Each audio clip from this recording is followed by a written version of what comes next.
একা সংসারে যদি হঠাৎ করে অসুস্থ হয়ে পড়ি তাহলে আর কাজের না দিকপাশ থাকে না। আজকে ঘুম থেকে উঠলাম ভালো, সকালবেলা চা বিস্কিট খেয়ে দিয়ে বাচ্চাদের একটু পাস্তা করে দিলাম। হঠাৎ করে দেখলাম কি রান্না করতে করতে মাথাটা ঘুরে চক্কর দিয়ে একদম অন্ধকার হয়ে গেল। মনে হয় প্রেশারটা আবার বেড়ে গেছে। তারপর না রান্না বান্না কোনো রকম করে গিয়ে না ভালো করে মাথাটা ঘষে শুয়ে পড়েছিলাম।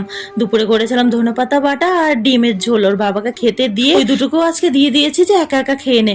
কিছুক্ষণ ঘুম থেকে উঠে তারপর ওর বাবা বললো একটু ভালো লাগছে। আমি বললাম হ্যাঁ এখন ভালো লাগছে অনেকটা। আর ভীষণ গরম পড়েছে কদিন ধরে পুনেতে। বিকেল পর্যন্ত ওর বাবা ঘরেই ছিল, তো ভাবলাম একটুখানি লস্যি করে দিই। লস্যিটা বানিয়ে সবাই খেয়ে দিয়ে না তারপর বিকেলের দিকে ভাবলাম কি ঘরটাও ঠিক মতো মোছা হয়নি, একদম ধুলো ধুলো হয়ে গেছে। রাস্তার পাশে ঘর থাকলে যা হয়, ব্যালকনিটা ধুয়ে ঘরটাও মুছে নিলাম। তারপর সোফার বেডশিটটা চেঞ্জ করে বেডরুমের বেডশিটটাও চেঞ্জ করে নিলাম আর ঘরে সব ম্যাট গুলোও চেঞ্জ করে নিলাম। তারপর সন্ধ্যাবেলা না বেবি পটেটো ফ্রাই করে, ছোটবেলা আগে মেলায় গেলে বাবু 5 টাকা দিত, ওখান থেকে 1 টাকা দিয়ে না আমি পটেটো ফ্রাই খেতাম। ছোটবেলা ছোট ছোট স্মৃতিগুলো না খুব মিষ্টি লাগে। চলো টাটা।